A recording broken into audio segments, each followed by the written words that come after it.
Hey, what's up? It's Jim, and I just got back from the new film, The Wolf of Wall Street. It is the new film directed by Martin Scorsese. It is based on the autobiography of Jordan Belfort, who is a very successful stockbroker who owns a stock firm, Stratton Oakmont, who becomes the top of the Wall Street game by having lavish, crazy, insane, drug-filled parties and making tons and tons of money and being very successful while not always doing it legally. And it shows his rise to power in the stock market and of course his eventual fall from grace. Martin Scorsese has changed quite a bit since Gangs of New York. I don't think he's really the same director he was previous to that film. It feels almost like Bringing Out the Dead was kind of the last of kind of the pre-Giuliani Scorsese New York, and afterwards he felt he needed to move on and made kind of more Oscar-friendly fare. Although he was nominated for quite a few Oscars before that, his films were a lot more divisive before Gangs of New York. A lot of people just simply didn't get him, but after Gangs of New York I noticed he became a lot more like socially acceptable. Directors have different phases of their career and that's natural, but Scorsese kind of with this film, with The Wolf of Wall Street, seems to have gone back to that kind of director he was before Gangs of New York. It's kind of really his first film to really recapture that kind of magic. This is made in a very Goodfellas style. Scorsese himself is almost as much of a star as the film is DiCaprio, both leading the picture on in this charging, fun party vibe that you have going throughout it. It's actually Scorsese's longest film. It doesn't feel like it in some regard, but in other regard it does. It feels very stream of consciousness, which can be very messy. That's part of the fun of it and kind of the fault of it. You have all this stuff going on and you have this great performance by an amazing movie star like Leonardo DiCaprio, and it's just charging and charging on and a lot of fun, and it's funny, and you see these guys getting up to all this crazy stuff. It's a very entertaining film. It almost feels like he had like far too much material. Supposedly the original cut is 4 hours long. Him and DiCaprio work better in this film than I think I've ever seen them. They feel like almost like co-actors in a way. It does have a Goodfellas vibe, and I think one thing that Goodfellas never really had was a movie star leading it. I like Ray Liotta as an actor, but he's simply not the movie star that DiCaprio is.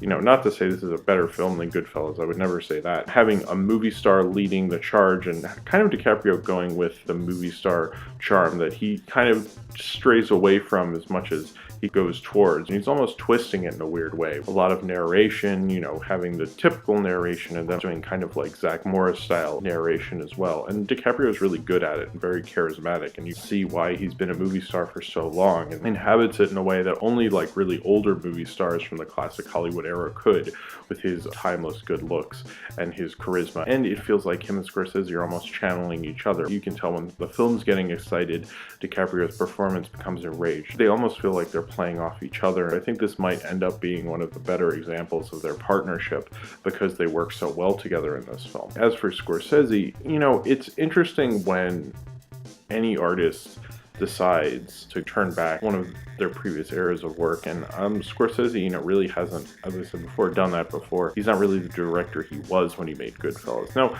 part of me thinks he's actually trying to say something about these stockbrokers, the fact that he made this like a very well-regarded, well-watched, very viewed film on cable, at least, gangster film, and make it about a stockbroker, what he's saying about capitalism and these stockbrokers. And I quite like how quick the cutting is and how ferocious everything is and how crazy the style is. It really reminds me of the older Scorsese. I didn't know like Thelma Schumacher could cut that quickly anymore. You can't really go back again. A lot of directors try to do that, and certainly this isn't as bad as Spielberg coming back to Indiana Jones or anything like that. I think it's a very good movie. It's not the same ferociousness that he used to have. This film feels a little more wilder. It is more a stream of consciousness.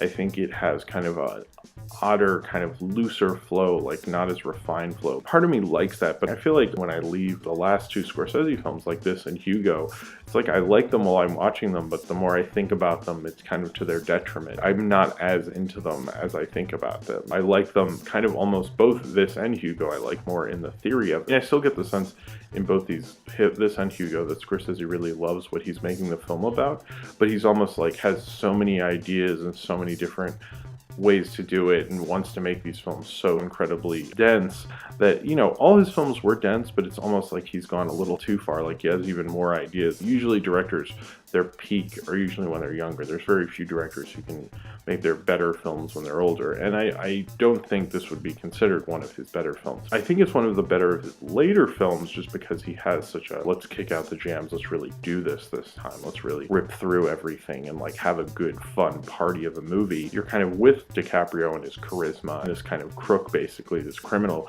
but you're having such a good time, you're fine with him. I've heard him say he doesn't really think of the people as bad guys, and I think this film almost looks at, the Jordan Belfort character as your friend. Scorsese comes from a great tradition. He's very influenced by a lot of gangster films, and those older gangster films, those guys were very likable. That's why those films were such huge hits. This film definitely falls in that tradition, more so than even Wall Street. He definitely knows all the theory behind it, and he shows a lot more strength as an older director, and especially one of the movie brats 70s generation. I think he's a lot stronger in his older years than Spielberg or Lucas or Coppola. I don't think could make a film like this with this kind of an energy, and it really speaks highly of him.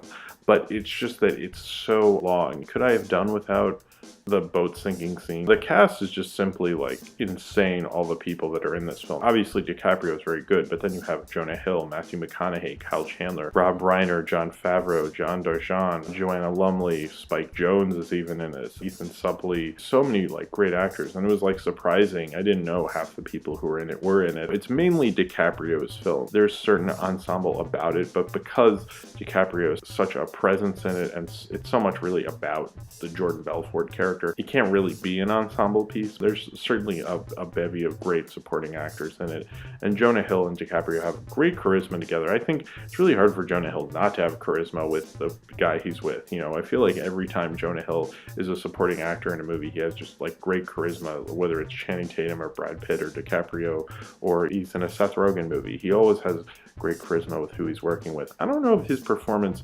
himself was as good as I usually like him. I like Jonah Hill in pretty much everything, but I felt like he was better at working with the actor than maybe his performance himself. I still really like this film, but I don't think I would ever put it on like my best films of the year or anything, but I still had a great time, and I can tell even while I was watching it, its watchability. I could see myself watching this on whatever cable channel ends up getting the rights to this, and they play it incessantly, and it'll work just as well as Goodfellas did before. But it's not Goodfellas. Really, what works about a Scorsese film is Scorsese himself, and Scorsese has to be a star. And it's not because him and DiCaprio are almost fighting for who is the real star of this picture. It's because Scorsese, when he was kind of the star of this picture, and you'd see a Scorsese film and you'd know that he was really the leading charge of it. He had a theory behind it and was so tight and masterful. And I didn't really get that about this film. It was almost too loose and stream of consciousness. I almost kind of like that it was that way, because I think usually when you get an older director, they're so interested in the facts and things like that. And it didn't seem like he was as interested in the facts. Like, you look at a film like Rush, they added a lot of things in there that don't really have to do with the story necessarily, although that's still a good movie. They're just there because if you don't have it there, someone's going to write a fucking article about how you left out this, and that was really important, a big deal in the press. Scorsese's mainly interested in these characters, and the character development of this film is very strong, that when a minor character gets arrested, you have somewhat of a connection to him as an audience, and he's really good at that, but it's almost like he did too much of that. It's funny, I'm always complaining about character development. The last couple of films I've seen, I've even thought, man, I wish they worked on the character development more. It's almost Scorsese did too much extra credit work on this movie, and you just have way too much character development. It works for DiCaprio and everything, and it works for the characters, but I don't know if it necessarily works for the film. And this film is trying to say something about the characters and all this stuff, and really have an arc to it, and it has a story about it. So it can't do kind of the American Hustle thing where it's enough of a good time that it's kind of works within itself. It's just kind of a little too messy. As much I'm complaining that it did that and kind of saying that it's not an amazing film or anything, I think people have somewhat overrated this recently. I still like that Scorsese would kind of make a film like this. If you really watch Gangs of New York to Hugo, and then you watch Wolf of Wall Street, it's a very different film, and I really like that. And it kind of makes me a little happier for Scorsese and makes me a little more curious about what he will do next. I kind of feel like he's just going to go back to the Gangs of New York Scorsese he's been for the past decade, but I can be hopeful, and this film made me feel hopeful, and it made me feel hopeful while I had a hell of a good time. I like films that have kind of ferocious young energy about it, and maybe it's a weird midlife crisis energy, and it doesn't work as well as it used to, but it's still a hell of a ride and a hell of a film to have experienced, and I'm still thankful at least for that. So if you have seen The Wolf of Wall Street and you would like to talk about it, then comment below in the comments and subscribe if you would like to.